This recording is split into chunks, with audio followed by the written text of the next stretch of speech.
Surine tem sonho, of mais, pero quando está com a pessoa que está trabalhando ribanan e com nós por ajudar para realizar isso aqui, não?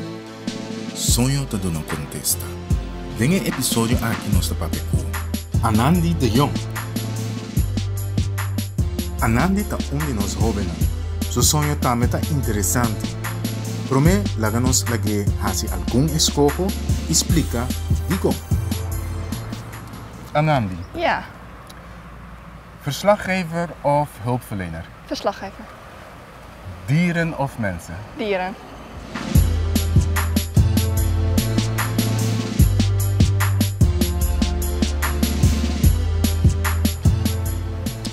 Anandi, daarnet heb jij voor verslaggever gekozen.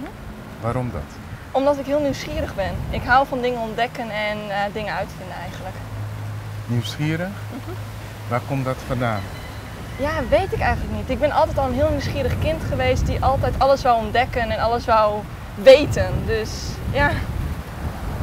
En hoe moet ik dat zien als kind? Welke vragen stelde je? Wat wilde je weten? Nou ja, op een gegeven moment, ik kan me nog herinneren, ik vroeg op een gegeven moment waar komt het vlees vandaan? En toen moest mijn moeder uitleggen, ja, ons vlees komt uit de bio-industrie. Maar dat moet je natuurlijk op een kinderlijke manier vertellen. En ik was like, ja, maar hoe komen die dieren daar dan? Of hoe worden die dieren dan verzorgd? En ja, toen was mijn moeder van, ja, je bent eigenlijk iets te nieuwsgieriger dan. Ik vertel je het later wel. En haal ik nu vanuit dat jullie bioproducten gebruiken thuis? Ja, wij gebruiken zoveel mogelijk gewoon biologische producten, ja. Hoe komt dat? Nou, mijn moeder die heeft heel lang in de politieke partijen, voor de Partij als voor de Dieren gewerkt. En zij vindt dat de dieren in de industrie eigenlijk niet goed worden behandeld. En we willen eigenlijk iedereen in ons gezin wil zo goed mogelijk dat dieren worden behandeld. Want dieren zijn eigenlijk net zoals mensen. Ze voelen pijn, ze hebben gevoelens. Waarom moeten wij dieren opsluiten in een klein hokje en wij mogen vrij rondlopen? Dat vinden wij thuis eigenlijk niet goed kunnen. Wij vinden dat iedereen gelijke recht heeft. Is het nou een dier of een mens? Waar ben je geboren? In Assen, Nederland. Dat is... In Drenthe. Drenthe? Ja. En dat was toen je klein was, werd daar echt gefocust over bioproducten? Nou, er werd niet gefocust, maar mijn moeder is vrij snel nadat ik was geboren vegetariër geworden. Dus dan zie je wel, hé, papa eet vlees, mama eet geen vlees, hoe zit dat? Oh, dus dat is er nog wel, dus dat je nog keuze hebt. Want nu op Bonaire, hoe makkelijk is dat? Vegetarisch is niet echt makkelijk, maar ik eet geen vlees meer, dat doe ik al vanaf mijn 16 niet meer. Maar ik eet nog wel vis, dus ik ben niet 100% vegetariër, maar ik probeer het zoveel mogelijk vegetarisch te houden. Want tijdens dit interview ben je 19? Ja. En je zegt dat het best wel lastig is om zo te leven. Wat is er lastig aan op Bonaire? Nee, ik heb ook celiakie disease daarnaast. En dat is dat ik niet goed tegen tarwe kan. Ik ben daar allergisch voor. En daardoor heb ik nog meer beperkingen in eten dan normale mensen. Dus ik kan bijvoorbeeld geen koekjes eten of brood. En dan heb je je hebt vis, maar de vis moet helemaal plain zijn. Er mag geen stukje brood omheen of het mag niet gepaneerd zijn. En dat maakt het heel moeilijk hiervoor op het eiland. Omdat mensen die begrijpen deze ziekte of deze ziekte nog niet echt goed. Dus ze zeggen ja, alles is vegetarisch of ja, alles is glutenvrij. Maar dan denken ze van, wat is het eigenlijk? En dat maakt het moeilijker om als vegetariër en celiakie disease hier te leven op het eiland. Ja. Wat zou je tegen deze mensen willen informeren wat het is precies en om eventueel ook rekening mee te houden? Nou ja, ik zou sowieso tegen deze mensen zeggen, ik zou sowieso tegen deze mensen willen zeggen, leer van, kijk naar wat zijn de symptomen. En als mensen zeggen van, ik heb deze ziekte of ik heb celiakie disease, vraag aan deze mensen als je niet weet van, wat is dit precies, waar moeten wij rekening mee houden? Want dan heb je al heel veel problemen die niet... Want wat zijn de symptomen? Symptomen, je kan dagenlang op de wc zitten. Je hebt... Dagenlang op de wc? Ja, je hebt door celiakie disease, je hebt eigenlijk darmen. En in deze darm worden vlokken aangemaakt. En als je dan tarwe eet, worden deze vlokken afgebroken, waardoor je de voedingsstoffen niet goed kan innemen in je lichaam. En daardoor gaat dus alles sneller naar beneden toe, als ik het zo netjes mag zeggen. En Je moet vaker drukken. Ja, vaker drukken, maar ja, vaker drukken en je bent heel erg snel ziek. Je krijgt een voller gevoel en het is ook niet altijd gezond. Je kan er ook heel erg ziek door worden. En in sommige gevallen in de geschiedenis kan je er ook dood aan gaan. En omdat mensen niet echt goed weten wat het is, ja, is het riskanter om zulke dingen te vinden en te eten. Is er een behandeling voor? Nee, het is genetisch. Maar zijn er medicijnen voor dat het afremt of zo? Nee. Dus het begint bij de poort eigenlijk. Dus je moet kijken wat je eet. Ja, ik kijk echt elke keer als ik bijvoorbeeld een koekje zie, zit er tarwe in. Als er tarwe in zit, moet ik het laten staan. Ook bij ijsjes, bij snoep, bij alles. Pois quando come salu, andando menstruar, bom também, not in certo ingrediënten aan den over een keer komt. Hey, je vertelde ook dat jij in plaats van mensen voor dieren kiest. Hoezo die keuze? Ik vind dieren een van de beste dingen die de mensheid heeft kunnen leren. Denk aan een hond, een kat, maar ook aan een varken of een koe. Wij kijken wel naar dieren van, oh, het is ons eten. Maar ik vind, we moeten dieren behandelen zoals we zelf willen behandeld willen worden. Ik vind, we moeten mensen behandelen zoals we zelf willen behandeld willen worden.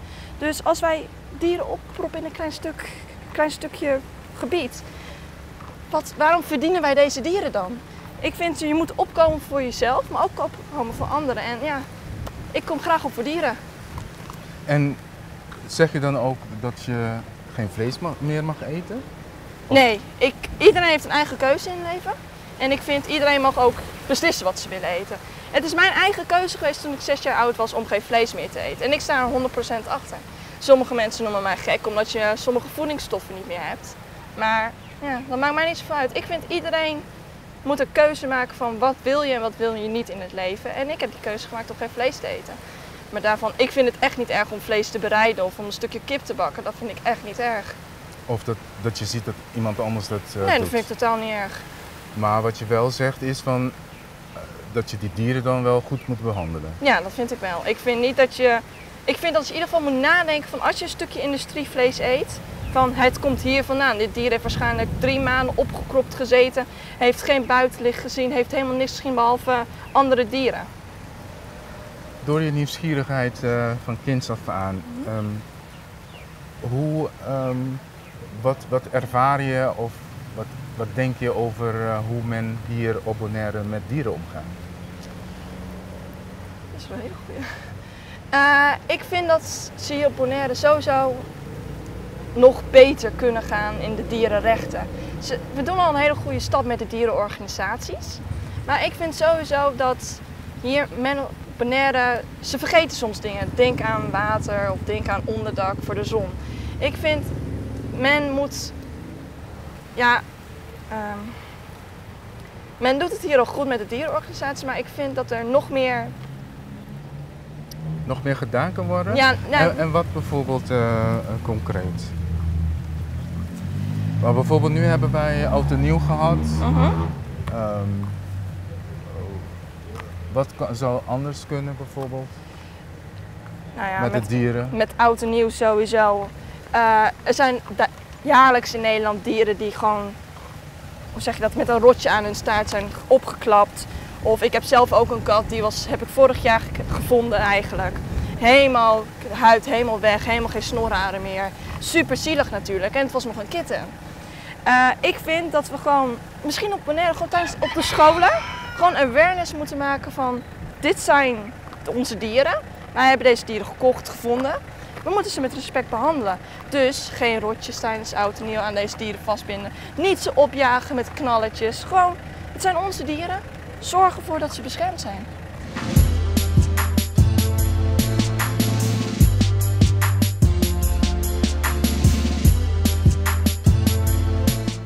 Anandi, je wil ook iets hiermee doen, toch? Met dieren? Ja, klopt. Mijn grote droom is eigenlijk om door middel van journalistiek, zou dat nou voor of achter de camera zijn, om het dierenleed op de wereld te laten zien van dit gebeurt er eigenlijk met dieren op de wereld. Maar er zijn ook dierenorganisaties die ervoor zorgen dat de dieren een beter leven hebben. En dat wil ik eigenlijk laten zien. Je zei dat je moeder in de politiek zat of zit. Zat of zit? Zat. Je zegt journalistiek. Waarom niet de politiek in? Omdat ik heel vaak de neiging heb om met mijn gevoelens te gaan discussiëren. En heel vaak vind, ja, met mijn gevoelens discussiëren. En dat is niet goed voor de politiek. Dus als het over dierenleed gaat, dan ben ik heel snel gewoon straight to the point. Dit gebeurt er en dit is niet goed. En ik denk vaak niet van, yo, ik kan het ook anders doen. En daarvoor is het niet echt handig in de politiek. En dat is volgens jou wel mogelijk als journalist? Ik denk het wel, ja. Hoe zie je dat zelf? Omdat ik als journalist heb geleerd om niet alleen de negatieve punten, maar ook de positieve punten. Niet alleen het eenzijdig deel van het verhaal, maar ook het andere deel van het verhaal te laten zien. En je hebt ook natuurlijk organisaties, niet politieke organisaties. Nou ja, Greenpeace is net iets anders, maar speciaal voor dieren. Is dat niks? Ja en nee. Ik ben van mening, ik wil mijn eigen weg maken eigenlijk in het leven. En als ik naar zulke politieke of niet-politieke organisaties ga, dan heb ik het gevoel dat ik een beetje in de voetstappen van mijn moeder treed. En ik wil juist door journalistiek laten zien van, ik kan mijn eigen ik kan mijn eigen leven maken en ik kan mijn eigen beslissingen maken. En dat is heel goed in de journalistiek, vind ik.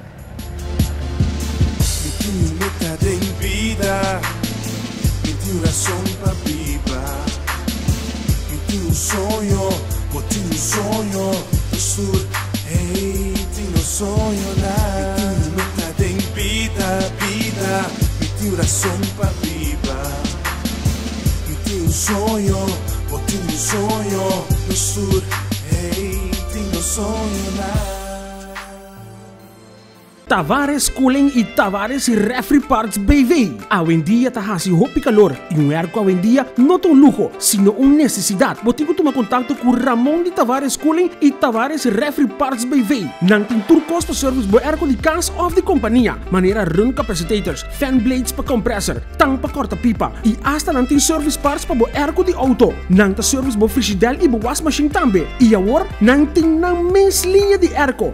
Tavares Cooling.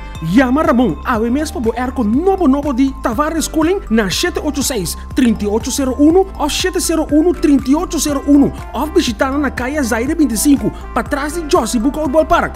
Llama Ramon de Tavares Cooling e Tavares Refri Parts BV.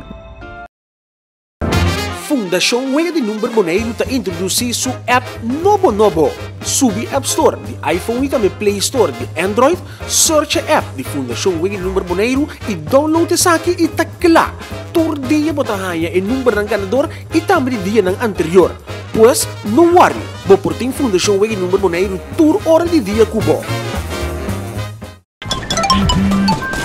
Hey, Pupi! Tu tá aqui medo? Hã? Pupi, tranquilo, me dá uma beca. Ah, tá me dando conta pouco. Pupi, que é a tarjeta de crédito? Se me chegar até ainda. Poxa, agora passa sempre. Swipe card siya droga, Pupi. Família, I love you. I love you. Assim por transação bancário, tempo mais tempo sem visita banco. Flamingo TV, mais com 30 anos acaba, donando bom serviço de cable, box digital e internet com speed alto.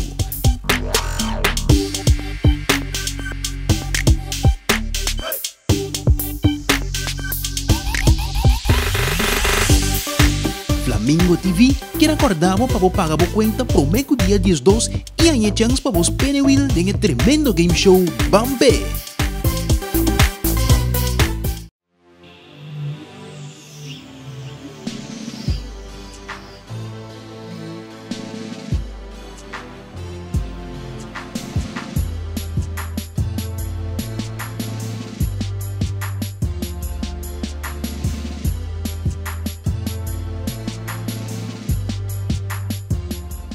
Anandi, wat is je droom?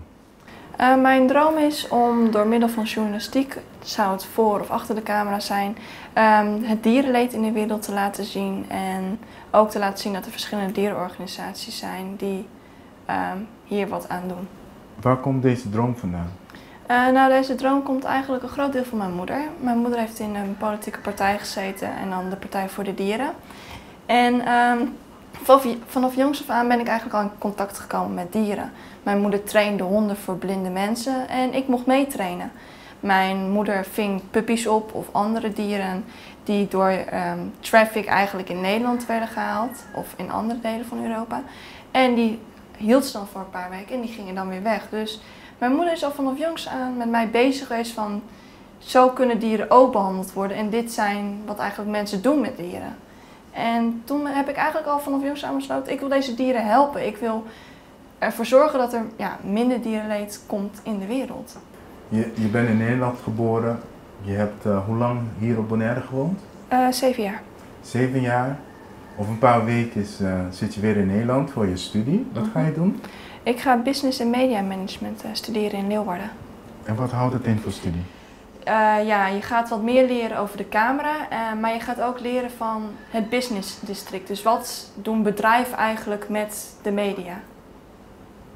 En wat doen bedrijven met de media? Ja, dus spots maken of dat ze mensen vragen om geïnterviewd te worden om hun bedrijf te promoten. Is dat een soort bedrijfsjournalistiek? Ja, je kan het ermee vergelijken, maar het is niet hetzelfde. Ik zou zeggen een klein broertje van, want je kan uitgroeien tot webredacteur onder andere. En waarom niet de school voor journalistiek en deze opleiding wel? Nou, dat heeft meerdere redenen. De school van journalistiek zit, als ik het goed heb, in Utrecht. En daar wou ik eerst ook een hele lange tijd heen. Alleen toen waren een paar nare gebeurtenissen in mijn leven gekomen, waardoor mijn oom is overleden. En mijn tante is samen met mijn oom recent verhuisd naar Leeuwarden. En mijn tante zei van, ja, nu ben ik eigenlijk helemaal alleen. Anneli, vind je het leuk om bij mij te komen wonen? En dan kan je naar deze school.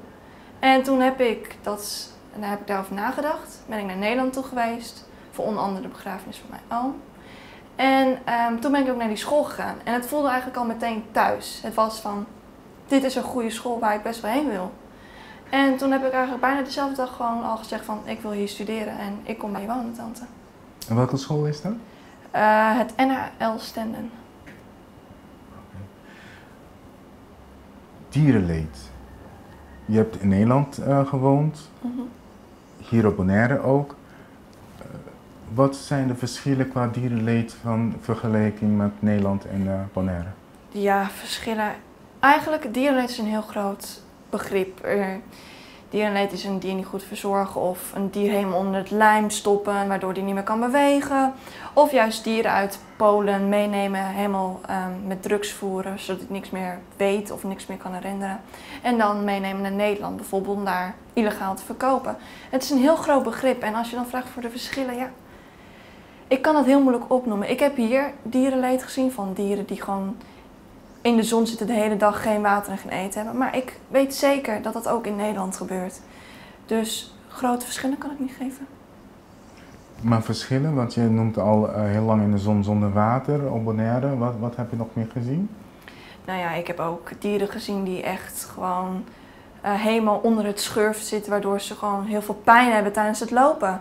Of ik heb gezien tijdens oud en nieuw dat dieren rotjes naar zich toe hebben gegooid gekregen hebben. Of dat ze hun huid helemaal kapot was of dat hun snorharen helemaal weg waren geschroeid omdat ze vast zaten aan vuurwerk.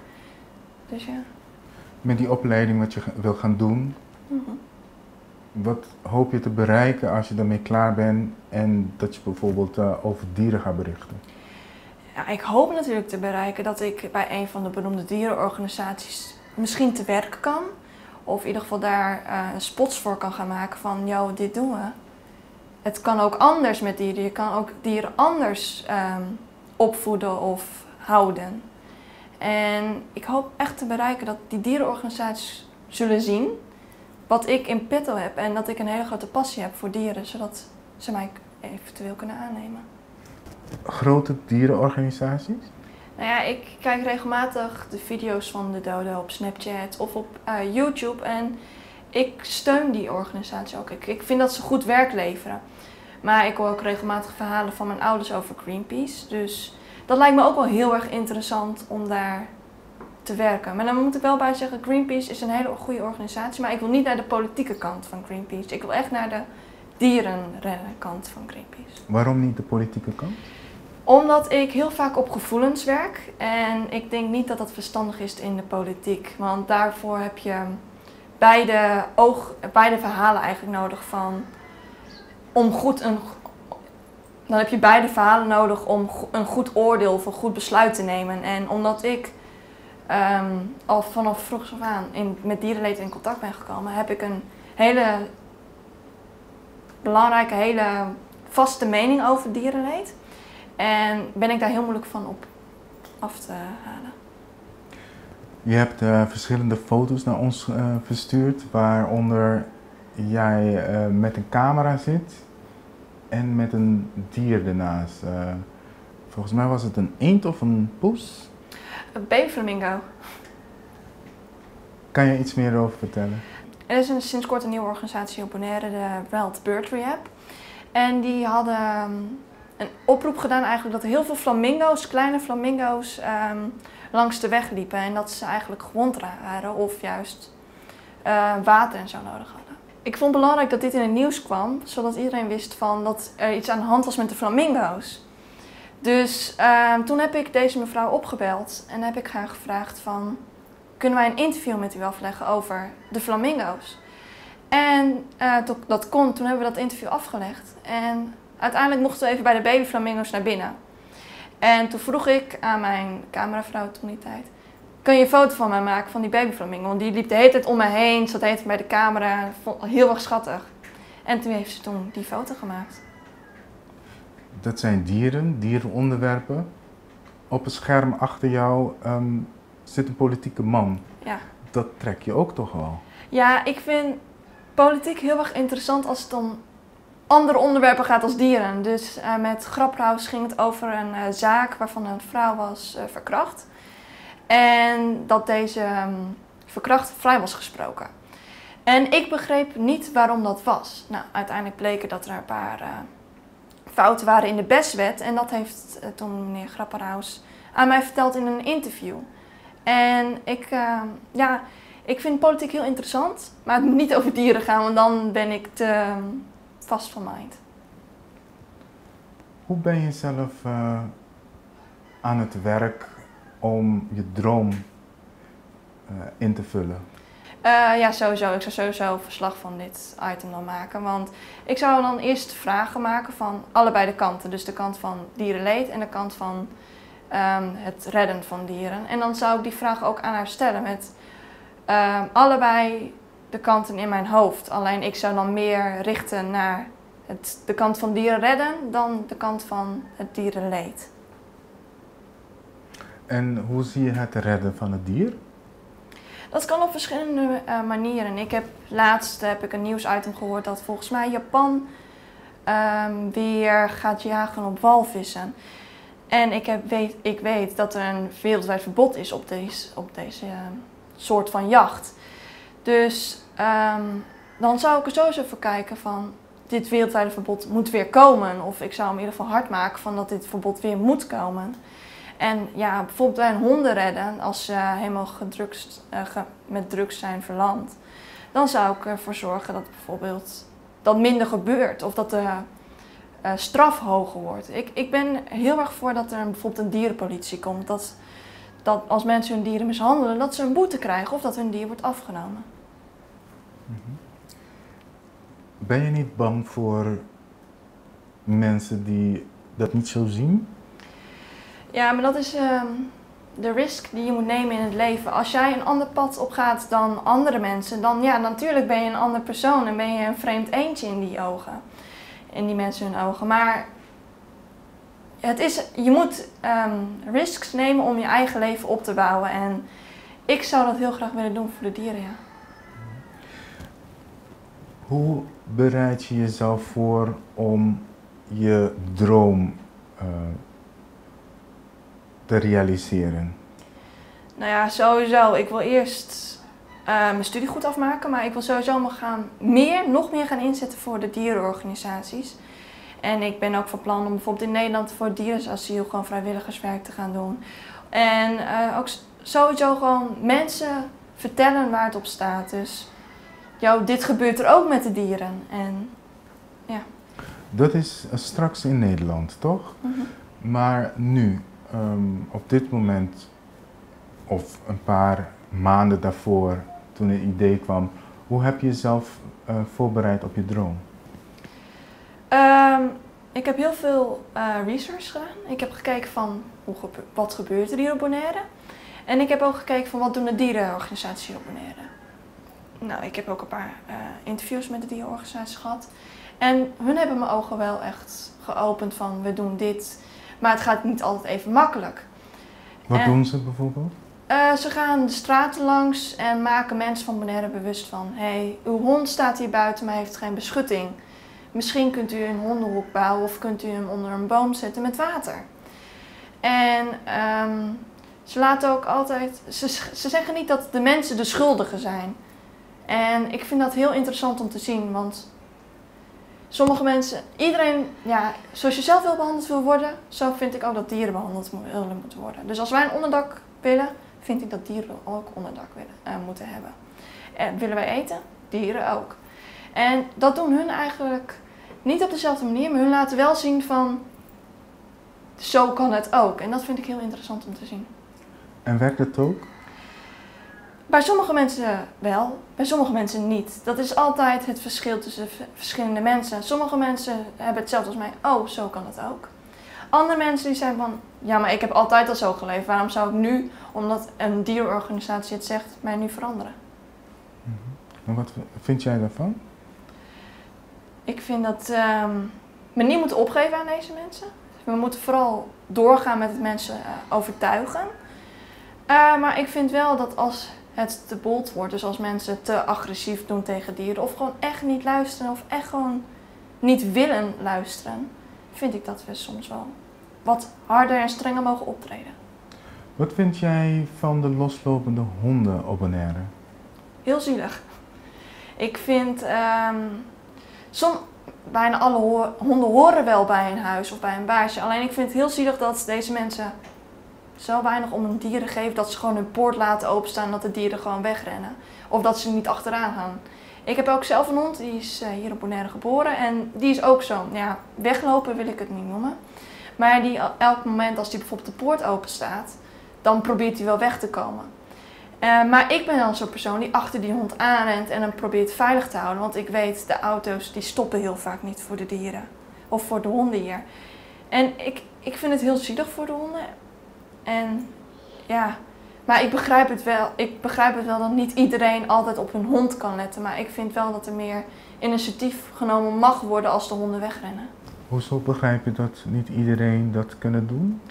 Mensen zijn vaak te druk of hebben hun hond voor de waak. En als die hond dan wegrent, dan is het soms heel moeilijk om zo'n hond te pakken. Ik weet het zelf ook, mijn hond die rent heel vaak, nou niet heel vaak weg, maar als die wegrent dan is het heel moeilijk om hem weer te pakken te krijgen. En soms zijn mensen van, ach ja laat maar, ik haal wel een nieuwe. Maar dat is niet de mening of de opinie die je moet hebben. Je moet gewoon achter je hond aangaan, want die hond die is wel loyaal aan jou.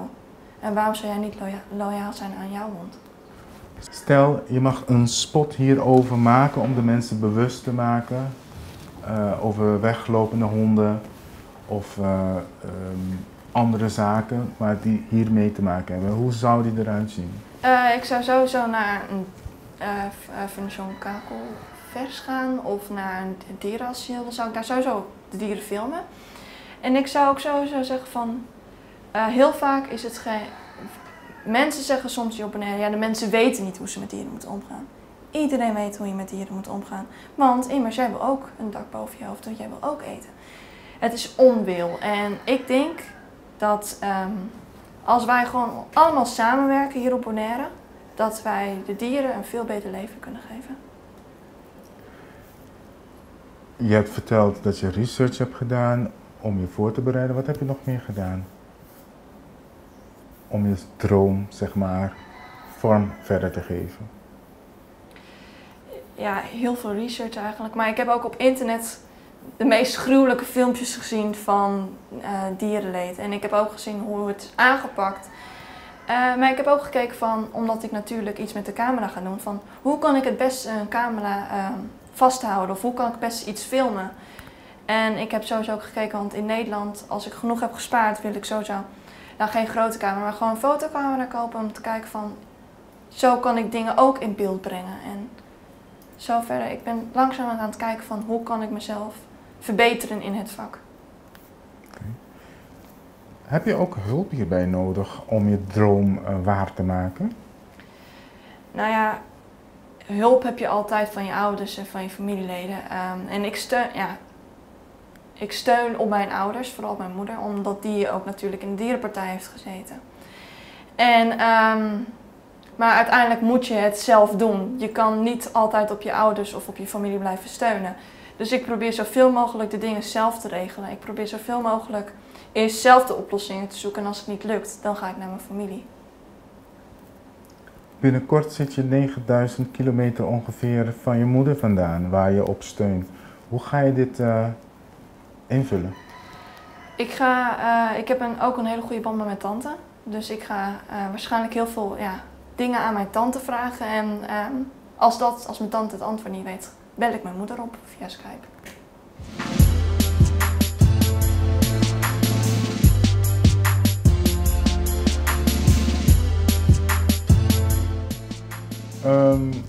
Je hebt een paar leuke videoclipjes gestuurd.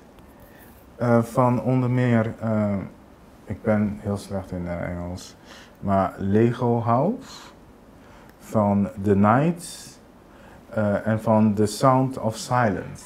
Als je één mag kiezen, welke kies je en waarom? Ik denk The Nights, want deze videoclip gaat over een jongen en een vader. En de vader zegt tegen de jongen, ooit ga je deze wereld verlaten. En dan wil je de leuke tijden, je wil remembered worden eigenlijk. Dus schrijf je eigen pad, maak je eigen pad. Ga erop uit, zoek het avontuur op. En zo sta ik eigenlijk ook wel in het leven. Zoek het avontuur op. Je hoeft niet altijd achter de kudde aan te lopen. Ga eens een keer, doe eens reckless. Ga eens een keer iets doen waar je familie bijvoorbeeld niet achter staat. En ja, daar gaat het liedje een beetje eigenlijk over van. Maak je eigen leven goed en zorg ervoor dat je trots bent op je eigen leven.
Wat zou je willen adviseren of als boodschap willen meegeven aan degenen die nu kijken en ook een droom hebben? Nou ja, ik zou sowieso zeggen, zoek een opleiding. Want als je een chef of piloot wil worden, tegenwoordig heb je echt een opleiding nodig. Maar daarnaast ook, niet iedereen, mensen gaan je tegenwerken. Mensen gaan zeggen, het hoort niet bij jou. Dit is niet wie jij bent. Zolang je achter jezelf staat en zolang je vertrouwen hebt in je eigen droom, dan komt alles op zijn pootjes terecht. Dan gaat het ook lukken. Zolang je vertrouwen in jezelf hebt, dan komt het goed. Want ben je dat ook tegengekomen, dat mensen zeggen dat het niet bij jou past, wat je nu voor gekozen hebt? Nou, wat ik nu heb gekozen staan mensen redelijk goed achter. Maar hiervoor wou ik iets anders studeren. En dan waren er echt mensen van, wil je dat studeren? Dat past totaal niet bij je. Of, waarom doe je dit? Je kan veel beter iets anders gaan doen. En, want wat was dat? Ik wou geschiedenis gaan studeren. Ik hou namelijk ook heel erg van geschiedenis. En toen waren er een paar vriendinnen van mij, echt hele goede vrienden van mij, die zeiden ja, dit hoort eigenlijk helemaal niet bij. Ja, je bent er goed in, maar waarom doe je dit? En mijn ouders zeiden van, ja, neem maar even een tussenjaar. Dan weet je vast wel wat je wil gaan studeren. Tussenjaar? Ja, ik heb een tussenjaar van middelbare school genomen. Wat houdt dat in? Dat je eigenlijk je slaagt van middelbare school met een diploma. En dan neem je een jaar off. Dus je gaat bijvoorbeeld werken of je blijft thuis of je gaat op zoek naar een opleiding. In dat jaar ben ik gaan werken, ongeveer 3/4 jaar. En daardoor heb ik wel mijn roeping eigenlijk gevonden. Dus het was heel slim van mijn ouders om te zeggen van, neem even een tussenjaar. Want ik ben nu ook van mening, als ik geschiedenis had gestudeerd. Ja, ik was er goed in geweest, maar ik denk niet dat ik de studie had afgemaakt. Ik heb je een keuze laten maken tussen die 3. Oké, vooruit dan. Maar een tweede keuze, welke zou je kiezen dan als tweede en waarom? Oei, Want je hebt nog ja. Lego House en The Sound of Silence dan. Oei. Ik denk dat ik dan voor Lego House ga. Omdat de tekst in het liedje, je hebt een huis en die kan je dan afbreken als iets niet zo goed gaat en kan je weer opbouwen als het goed gaat. Betekent wel heel veel voor mij, omdat ik ook niet zoveel voor mijn eerste studie geschiedenis niet zoveel steun had gehad. Dus toen heb ik mijn huis afgebroken en ben ik weer verder omhoog gegaan naar de studie die ik nu heb gekozen. Maar ook het liedje laat me denken aan mijn moeder. Dat zij mij, wat ik ook koos, gewoon altijd steunde. My 3 words have 2 meanings, but there's one thing on my mind. It's all for you. And it's dark in a cold December, but I got you to keep me warm. If you're broken, I will mend you, and I keep you sheltered from the storm that's raging on. Now I'm out of touch, I'm out of love. I'll pick you up when you're getting down. And out of all these things I've done, I think I love you better now. I'm out of sight, I'm out of mind. I'll do it all for you in time. And out of all these things I've done, I think I love you better. Je vergelijkt Lego Huis met, met je studie geschiedenis, eerste keuze en daarna weer afbreken. Vandaar eigenlijk. Ja, nee, maar dat komt. Ik kan mij in deze liedjes die ik je heb gegeven heel goed vinden. Ik kan mijzelf zien in deze liedjes, nou, bijvoorbeeld Het Huis. En daarom heb ik deze ook gestuurd, want ja, deze luister ik het vaakst en heb ik het beste gevoel bij. Bijvoorbeeld bij The Nights krijg ik een heel erg happy gevoel. Bij Lego House krijg ik een beetje wat rustiger gevoel van. Het hoeft niet allemaal meteen perfect, het kan ook rustig. Je hoeft niet meteen precies alles perfect te kunnen. En bij Disturbed was een van de liedjes die mijn oom ook heel mooi vond, maar dan van Simon & Garfunkel. En ja, daardoor kan ik me heel goed vinden in liedjes. En kan ik ook echt zo van, take a deep breath en ga door. Je zei dat je een gevoelsmens bent.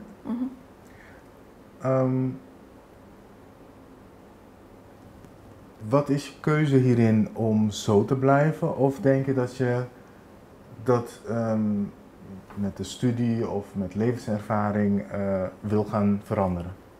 Nee, ik wil sowieso een gevoelsmens blijven. Ik vind zelf dat ik heel goed mensen kan lezen, hun gedrag en hoe ze praten. En ik heb dat ook meerdere malen in mijn voordeel gebruikt. Zo heb ik een van mijn beste vriendinnen zo leren kennen. Ik zag haar. We mochten elkaar eerst niet helemaal. Dat zag ik wel aan haar gedrag. Ze vond mij een beetje irritant en ik vond haar irritant. En toen hoorde ik dat zij Bruno Mars helemaal geen mooie muziek vond maken. En ik was like, ja, maar daar ben ik ook helemaal mee eens. Ik vind ook niet dat hij zo'n goede artiest is. En zo hebben we eigenlijk een klik gevonden. En sindsdien zijn wij zo close geworden eigenlijk dat wij elkaar bijna alles vertellen, ja. Je gaat binnenkort naar Nederland voor een studie. In onze gesprekken heb je het ook namen genoemd van Egypte, van allerlei landen. Zit Bonaire ook bij? Kom je terug? Ik denk dat ik sowieso terugkom voor een vakantie. Maar ik denk niet dat ik hier nog ga wonen of werken. Ik heb hier nu 7 jaar van mijn leven gewoond. Ik ben ook heel erg dankbaar voor deze 7 jaar. Ik heb heel veel geleerd. Maar ik denk dat ik ook nu verder moet. Dus ik ga nu terug naar Nederland. Dat had ik liever niet gewild. Wat had je dan liever gewild? Ik had liever naar bijvoorbeeld Amerika gewild. Maar omdat ik heb problemen aan mijn knie. En toen ik een test moest maken voor Amerika om daar naar school te kunnen, was het heel erg naar. Het is heel erg naar afgelopen. En, Hoezo? Ik had mijn been in het gips. En voor die test zit je achter eigenlijk een bureau en een stoel, net zoals op school. En ik had een extra stoel nodig, anders had ik die test niet kunnen maken. Alleen zij gaven mij die stoel niet. En ik moest gewoon die test maken met mijn been helemaal in het gips. En toen heb ik gezegd van ja, maar als het zo moeilijk gaat, waarom zou ik dan nog meer tijd besteden aan Amerika? En toen heb ik er dus voor gekozen om terug naar Nederland te gaan. En ja, dan had ik dus liever niet gewild dat ik vooruit in mijn leven en niet achteruit ga. Maar misschien is dit ook wel een goede stap vooruit om even weer terug te gaan naar Nederland. En dan kan ik door naar een ander land. En je hoort dat Bonaire mensen zoals jou nodig hebben. Dat trigger je niet. Ja, het triggert mij wel, maar de wil in mijn hoofd om een stap vooruit te nemen en niet een stap naar achter is groter dan de trigger, laat ik het zo zeggen. Kan je dat iets meer specificeren, stap vooruit, stap achteruit? Nou, ik woon in Nederland en toen ben ik naar Bonaire gegaan. Dat is een hele grote stap vooruit. Dat is voor een meisje van 12 jaar of voor ieder een hele grote stap om opeens naar een ander land te gaan, aan de andere kant van de wereld. En om nu weer terug te gaan, ja, is voor mij wel een kleine stap terug. Omdat ik heb Nederland gezien. En om nu terug te gaan is een beetje van, ja, ik had liever naar Amerika gewild of naar Australië. Ik zeg maar wat. Dat zou voor mij een grote stap zijn geweest en ik wil ook zulke stappen blijven nemen. Dus in mijn studie wil ik er ook voor gaan zorgen dat ik zulke stappen blijf nemen. Dus dat ik niet op hetzelfde punt te lang blijf zitten. Ik wens jou heel veel succes toe. Hou ons op de hoogte. Ja, komt goed. Ik ben benieuwd. Ja, dank u wel.